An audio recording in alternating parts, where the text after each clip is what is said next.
Assalamualaikum warahmatullahi wabarakatuh. Kembali lagi dengan saya Ismirat Hadi Nur Hafifah. Pada kesempatan kali ini, saya akan menjelaskan materi mengenai penghimpun dan penyaluran dana bank syariah. Sebelum menjelaskan materi, topik yang akan saya jelaskan yang pertama, pengertian penghimpunan dana syariah. Yang kedua, prinsip dan jenis-jenis produk penghimpunan dana.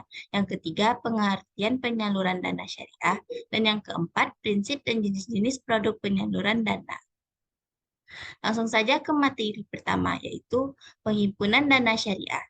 Pada bank syariah, penghimpun dana dapat berupa giro, tabungan, dan deposito.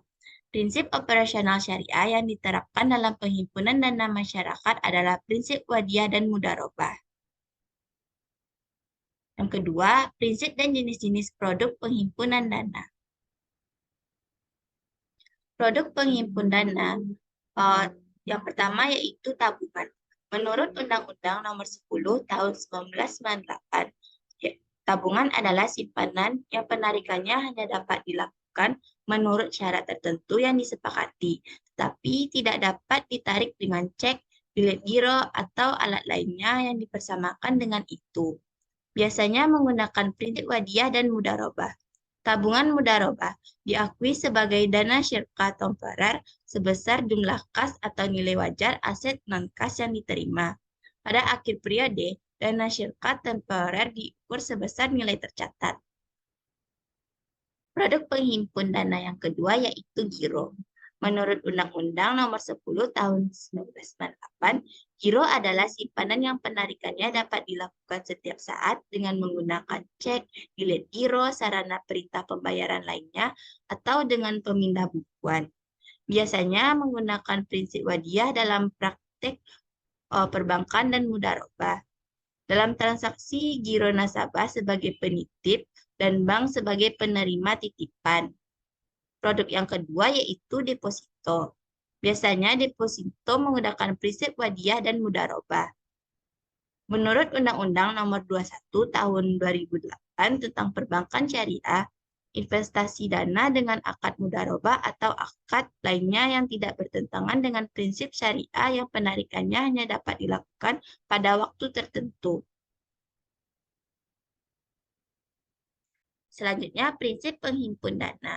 Prinsip penghimpun dana terbagi menjadi dua. Yang pertama, prinsip wadiah dan prinsip mudharabah. Prinsip mudharabah memiliki akad yang pertama mudharabah mutlaqah dan mudharabah muqayyadah. Prinsip wadiah merupakan akad titipan pihak yang mempunyai barang dengan pihak yang diberi kepercayaan untuk menjaga keselamatan, keamanan, serta keutuhan barang. Berdasarkan jenisnya, yang pertama al-wadiyah yad amanah atau tangan amanah. Dan yang kedua wadiyah yad damah, yaitu tangan penanggung menggunakan harta dan menjamin kembali secara utuh. Aplikasi dalam perbankannya yaitu pada produk giro dan tabungan. Yang kedua, prinsip mudharabah. Prinsip mudharabah merupakan akad dalam bentuk kerjasama antara dua atau lebih pihak di mana pemilik modal atau sibulmal kepada pengelola mudharib dengan suatu perjanjian pembagian keuntungan. Mudharabah digunakan bank syariah untuk mendanai kebutuhan permodalan bagi nasabah yang ingin menjalankan usaha atau proyek dengan cara melakukan penyertaan modal bagi usaha atau proyek yang bersangkutan. Berdasarkan akadnya, prinsip mudharabah terbagi menjadi dua. Yang pertama, mudharabah mutlaqah.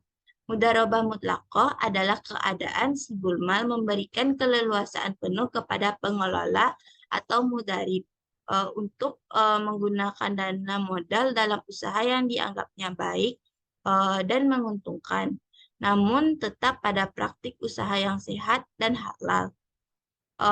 Akad yang kedua yaitu mudharabah muqayyadah. Mudharabah muqayyadah adalah keadaan pemilik modal menentukan syarat dan pembatasan kepada pengelola dalam penggunaan dana berupa jangka waktu, tempat, jenis usaha, dan sebagainya. Mudarib atau nasabah boleh melakukan berbagai macam usaha yang telah disepakati bersama sesuai dengan syariah. Kemudian, bank tidak perlu ikut serta dalam manajemen perusahaan atau proyek, tetapi mempunyai hak untuk melakukan pembinaan dan pengawasan. Jumlah dana pembiayaan harus dinyatakan dengan jelas dalam bentuk tunai dan bukan piutang. Dalam fatwanya sesuai arti mudharabah, MUI menegaskan bank sebagai penyedia dana wajib ikut menanggung semua kerugian akibat dari mudharabah, kecuali jika mudarib atau nasabah melakukan kesalahan yang sengaja, lalai, atau menyalahi perjanjian.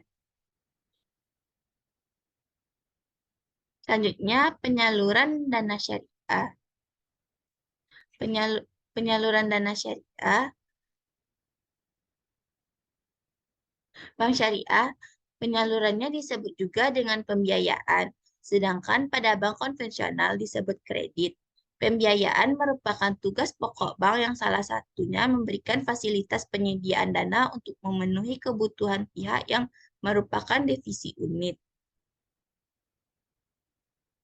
Selanjutnya, prinsip dan jenis-jenis produk penyaluran dana. Prinsip dan jenis-jenis produk penyaluran dana terbagi menjadi 3. Yang pertama, prinsip jual-beli atau BAI. Prinsip jual-beli dilaksanakan sehubung dengan adanya perpindahan kepemilikan barang atau benda. Tingkat keuntungan bank ditentukan di depan menjadi bagian harga atas barang yang dijual. Contoh transaksinya yaitu pembiayaan murah bahah yang diterapkan melalui mekanisme jual beli barang dengan penambahan margin sebagai keuntungan yang akan diperoleh bank. Contoh yang kedua, pembiayaan salam. Akad salam merupakan perjanjian pembiayaan berupa transaksi jual beli barang dengan cara pemesanan dengan syarat-syarat tertentu dan pembayaran tunai terlebih dahulu secara penuh.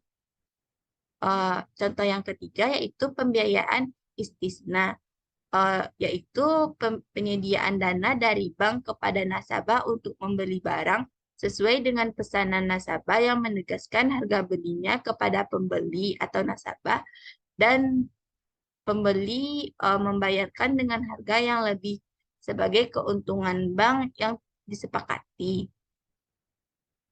Prinsip yang kedua yaitu prinsip sewa atau jarah. Transaksi ijarah dilandasi dengan adanya perpindahan manfaat. Jadi, pada dasarnya prinsip ijarah sama saja dengan prinsip jual beli. Tapi perbedaannya terletak pada objek transaksinya. Bila pada jual beli objek transaksinya adalah barang, pada ijarah objek transaksinya adalah jasa. Prinsip yang ketiga yaitu prinsip bagi hasil atau syirkah. Prinsip bagi hasil atau syirkah adalah akad kerjasama antara dua pihak atau lebih untuk suatu usaha tertentu, di mana masing-masing pihak memberikan kontribusi dengan kesepakatan bahwa keuntungan dan risiko akan ditanggung bersama sesuai dengan kesepakatan.